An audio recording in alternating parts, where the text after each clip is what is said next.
It's the sure sign of a good time. The just right taste of Bud Light. Here we go.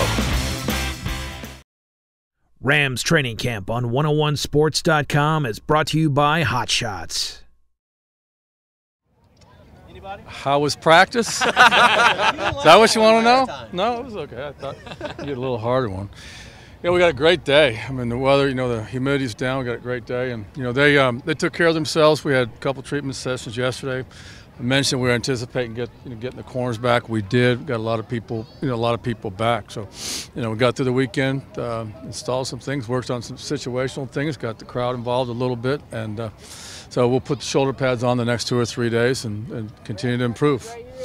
You seem like have you always been this big on situational stuff? Seems like you do a lot of situational stuff. Yeah, we've always done it. Because what you want to be able to do is when the situation does come up, then there's recall. We've been there before. This is what we're going to do.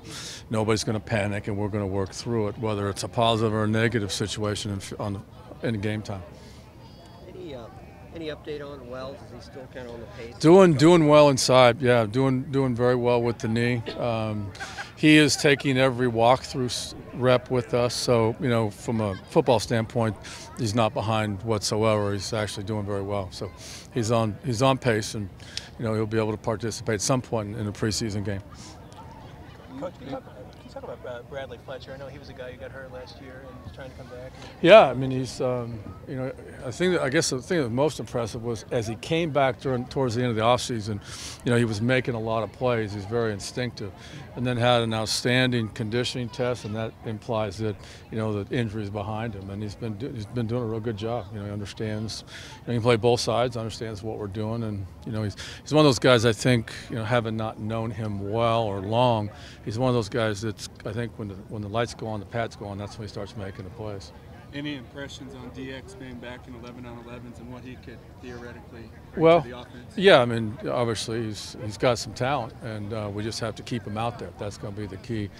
Getting back today, we're going to watch his reps and try to increase the reps and make a decision, whether or not we allow him to, participate this weekend.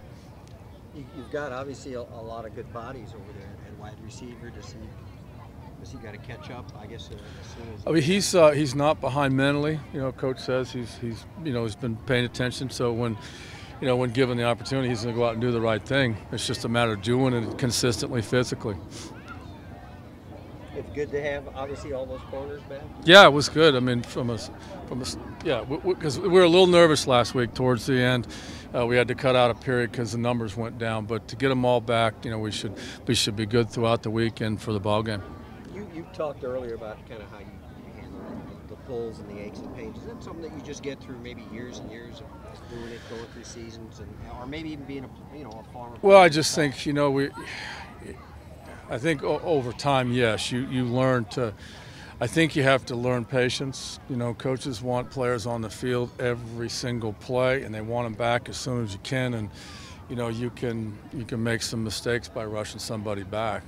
So make sure that the rehab is complete, the process is finished, give them a couple extra days. I think it helps too with confidence, the players' confidence. So, this staff, this training staff is excellent.